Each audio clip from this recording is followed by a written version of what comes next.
Hey everyone, it's Adriana from ROADIE Free Radio. In this episode, Larry talks with Ryan Phillip George, who got his start by being a keyboard and computer technician for Beck's album Guero.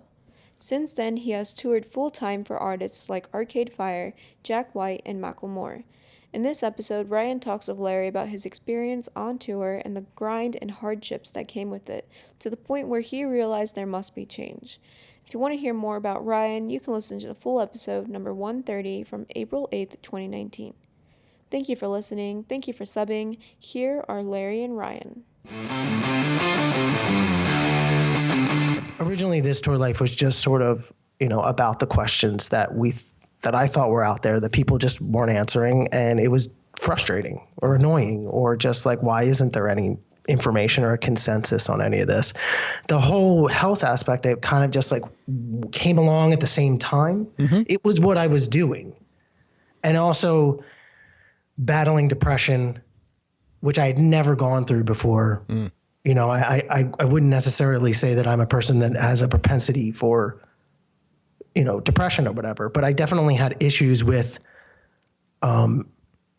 just coming to a moment that my life wasn't what I thought it would be, or just certain realities, and shit just happened, going through a divorce, like just the whole bottom falling out.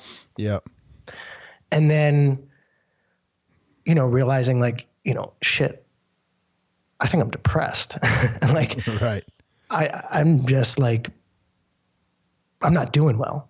And on tour, that's not a good thing. I mean, especially when people see it. Right. I mean, I was going through so much that people saw it. Like, it was like, and then people don't want to be around you. No one knows what to do. And a lot of people, the ironic thing is that so many of the people who just were like, I don't understand what's going on, have come up to me years later with their own monumental shit that happened in their life, and go, I think I went through what you're going through. Or I think even an artist I was working for, was like, he's like, remember when you were like really like fucked up? I think I'm going through that. Right. I was like, this is ridiculous. Yeah. That's when you're like, here's a pen and paper. Go write some songs, motherfucker. Yeah. That's what you do. Well, and touring can just really just do a number on that. I mean, even in, once again, like this, the research and stuff that I've done is like just sleeping in hotel rooms alone. Your half your brain is still on alert because you're in an unfamiliar place. Just by your nature, right. You're not sleeping well. Yeah. Right. By the nature of being in an unfamiliar place. Yep. And then you're depressed. And, I've unfortunately had this conversation too many times about like the artists and stuff and people who have, taken their lives. And I've had even friends, touring people who have done it. It doesn't get as much attention, but, and some people that they've been like, oh, well, what about blah, blah, blah? Like, how do they do that? How does that happen? Like they have their whole, they're rock star this. And I'm like, it's bullshit. Right. It's bullshit.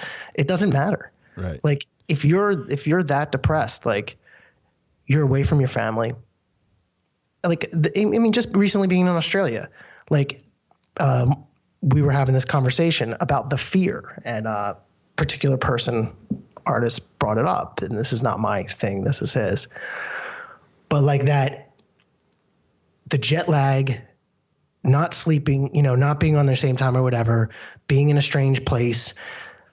And, I'll add to the idea that you realize you can't just go home. Like I'm halfway around the world. I don't want to be here, or I'm a little bit sad, or I miss my family, or I don't like, the environment or whatever that's going on. Mm-hmm. You can't go, you can't do anything. You're just stuck. Right.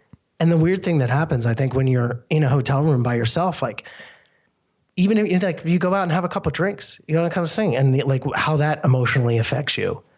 And you could sit in your room and now you can't fall asleep. And now you're just getting into a really messed up headspace. And it's not good. Right. So let me ask you this. Let me throw this one in the mix. So you got all that going on, right? You fucking jet lag. You can't sleep. You're away from your family. You're depressed. You got the whole ball of wax. Now, this is true whether you're an artist, probably more so for the artist, but obviously also for a crew member. because come 8 p.m., there's 10,000, 15, 20,000, 500 people that don't give a fuck about your problems. All they care about is they just spent $20 to a ridiculous amount of money to come and see you perform. So A, as the performer, you better bring it. And B, as the crew member, you better have brought it during the day and you better bring it for those 2 hours. So how do you reconcile that if you're an artist? I mean, obviously this is a better question for an artist, but you've seen it up close. So, there's that end of it too, right? Well, I think that's where people that shit excel. Down. I mean, I think that's where roadies, techs, artists, musicians, whatever, sort of excel. They excel in that moment. They excel in pushing all that stuff behind them, which is why you have the conversations with the people you have.